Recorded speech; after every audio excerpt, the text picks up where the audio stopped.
Good evening. Thank you very much indeed for coming. It's the most important thing to say. It's very nice of you to give up your time to come out to play with us, as we are not allowed out very much. It's very nice to see you all in these beautiful surroundings and the extraordinary weather which seems temporarily to have deserted us. I thank the Dean of Westminster Abbey, the very Reverend John Hall, who helps us in so many ways, but in particular is responsible for the hospitality this evening. I have it also on good authority that FIFA and the Lawn Tennis Association have done their best to make this a success this evening and have arranged their schedule around this occasion. So I very much hope that you're equally grateful to them, although some of the officials that they appoint are not as expert as they might be. I want to talk to you about three things. Firstly, our achievements over the past year. Secondly, the financial situation. And thirdly, I have a request to see what you can offer to make Westminster a truly living city. A city where families can thrive, businesses are successful, and visitors enjoy the best on offer in London. And where better to describe what is available to visitors in London. Seems like about 10 minutes ago that I was doing this last time and telling you of our plans to help the city recover through what was then a very severe recession. We're about to enter another dangerous period economically, but we want to help people through that too. We said we would relieve extreme overcrowding. We said we would improve education, and we said we would expand our nationally recognised family recovery project. I'm pleased to say that in the past year we've done all of those things. We've supported over 4,000 individuals, 2,000 businesses through recession. We've surpassed our target, which looked ambitious at the time, to rehouse the most overcrowded families in the borough, and have agreed how to improve education in our secondary schools, offering each of our secondary heads £60,000 to help them do this. Family recovery is showing real results, lifting our most vulnerable and problematic families out of dependency and into work through very specialised and very dedicated attention. And we believe that that is a model that will help us save money for the public purse, not only ours, the public purse more generally. And we're commending that model to other parts of the country. We believe that parents should parent.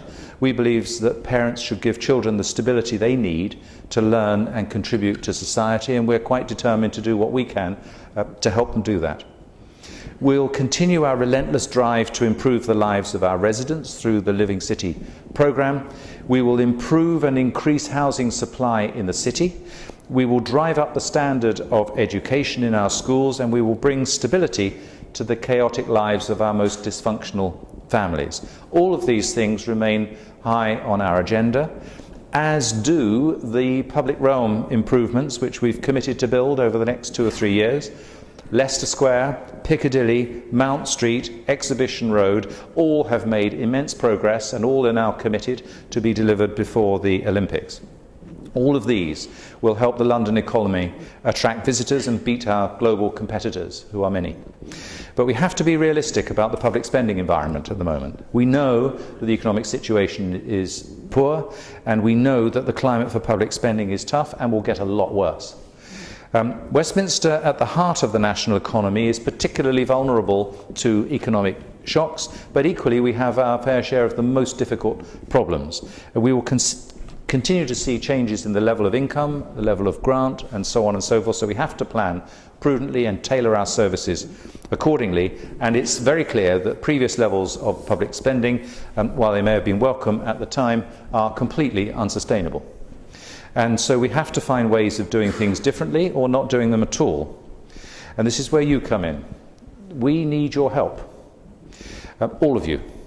Since 2008, our Living City programme has been about encouraging a sense of personal responsibility within our communities, where the state takes responsibility for the small minority who have very complex needs, but supports communities to help each other, to help themselves. And that's what we now need to do. We have to do this now. It's no longer a nice to have to encourage voluntary organisations and community groups. It's essential. So I'm inviting each one of you, whether you be captain of industry or community leader, to join in the Living City conversation, as we call it, that I'm starting tonight. I want you to tell us what you think you can do to support your neighbours, help your local sports club, improve your local area, and how you think we can help you to do that. People like Isola Ake, who saw that young people needed something to do so that they wouldn't slide into a life of crime, he set up a boxing club, the All Stars Boxing Club, which is now turning out the boxing stars of the future, aided by an army of committed volunteers. David Hogarth gives his time helping older residents to get out and about, doing shopping and arranging visits, among a great many other things, including persuading Westminster to do the right thing by older people, which is a valuable part of what he does. Alice Bailey organised a support group for people at risk of depression, with no funding and little help, just goodwill and her own time. We want to help people like this to do the right thing by their neighbours and do the right thing by the city. People like Elizabeth Virgo, who volunteers at the Archive Centre, spends her weekends advising young people who've been arrested, and organises boxing classes and cricket lessons for the children of the Little Venice area, as well as managing her own amenity society for the area. There are hundreds of others. Many of you are here tonight. The one and only John Zammit, who I don't think is here tonight, I think he's recovering from last night, but he's single-handedly been Bayswater's answer to the big society for quite some time. I don't know whether it's 40 years, but nevertheless it's quite a long time, quite long enough, we might say. But I want to know how we encourage more of you to get involved. How all these people's models can be replicated across the city, because that is the way public service is going to have to go. We will deal with the really difficult professional stuff, but we will encourage other people to look after each other and become members. And that's what the big society means. It's all very well saying the big society is a vague concept, and at central government level it is. But at local government it's a very exact and very understandable concept, and that's why I'm trying to make this clear tonight. We want to forge a new relationship between the state and the citizen. We want to reshape the public sector, and we want to be pioneers here. And we are, as we speak, asking for permission for government to have the freedoms, the flexibilities, remove the burden of the central state.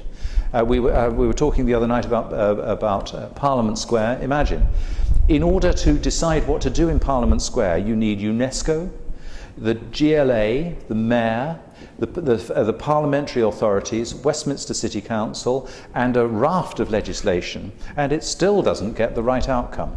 And whatever it may be, it certainly is inefficient, and the world is going to have to change in that respect, and we're talking to government urgently about that matter.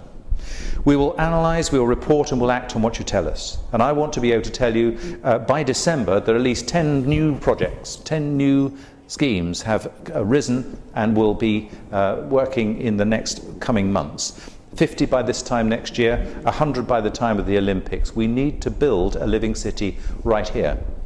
So please contribute. Thank you for those who already are contributing in this way. We need your energy, we need your expertise, your creativity and your leadership, and may I suggest to some of our own people that bright ideas need encouraging, not discouraging, and we need to be open about the new ways of delivering public service. It's going to be a tough time for the public service, but there's optimism in this message. There's optimism that we can do stuff that in other parts of the country can't be done, because we are different here in Westminster. We always have prided ourselves on being different here in Westminster, and that's down to all of you. Thank you very much for coming this evening, and thank you for listening for a few minutes to me. Thank you.